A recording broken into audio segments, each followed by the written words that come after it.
एक बात हमेशा याद रखना, किसी के सामने गिड़गिड़ाने से न तो मोहब्बत मिलती है न ही इज्जत। इसीलिए अपने स्वाभिमान को जिंदा रखो।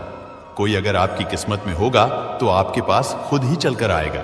दूसरों को हराने का मौका मत दो, बस खुद को आगे ले जाने की जिद पालो। कभी हार न मानने की आदत ही एक दिन जीतने की आदत बन जाती है। एक बार एक व्यक्ति नदी के पुल से कहीं जा रहा था, तभी अचानक उसके पीछे कई बंदर पड़ जाते हैं और उस आदमी को परेशान करने लगते हैं। वह आदमी अपने आप को बचाने के लिए उन बंदरों से दूर भागने की कोशिश करता है।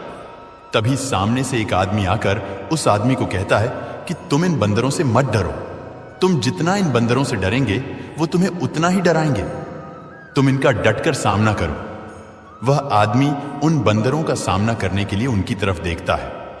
उन बंदरों की आंखों में आंखें डालकर चिल्लाने लगता है और सभी बंदर वहां से भाग जाते हैं।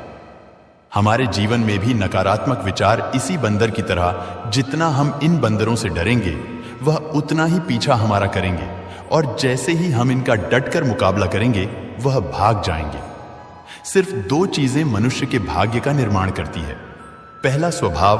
अगर आपके स्वभाव में अच्छाई, विनम्रता और गुण है तो आपका भाग्य चमकेगा। अगर आपका स्वभाव क्रोधी है, आलसी है, तो आपका भाग्य बिगड़ना अनिवार्य है। इसलिए अपने स्वभाव को मधुर और आकर्षित बनाइए। दूसरा, आपकी वाणी बोलना तो आदमी 2.5 साल की उम्र में ही सीख जाता है, परंतु कब, कैसे और क्या बोलना है यह उसे जिंदगी भर समझ नहीं आता। जिसे यह बोलना आ गया कि कब, कहां और कितना बोलना है, समझ लो, उसे सफल होने के लिए कोई नहीं रोक सकता। पिता से बड़ा कोई सलाहकार नहीं, मां की इच्छाओं से बड़ी कोई दुनिया नहीं, भाई से अच्छा कोई भागीदार नहीं, और बहन से बड़ा कोई शुभचिंतक नहीं। इस मतलबी दुनिया से कोई मतलब न रखो, और मतलब रखना है तो अपने मतलब से मतलब रखो। अगर तुम्हारा घर जल जाए तो लोग सहानुभूति प्रकट करने आते हैं। वो कहते हैं बहुत बुरा हुआ है, और अगर तुम्हारा घर बड़ा हो जाए, एक और मंजिल बन जाए, तो कोई तुम्हें बधाई देने के लिए नहीं आता।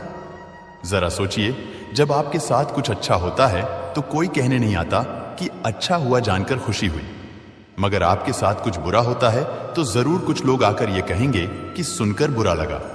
मगर जब वो कहते हैं अरे बहुत बुरा हुआ, तब तुम जान जाओगे कि वो सिर्फ मजा ले रहे थे। दुआएं मांगने से किसका भला होता है?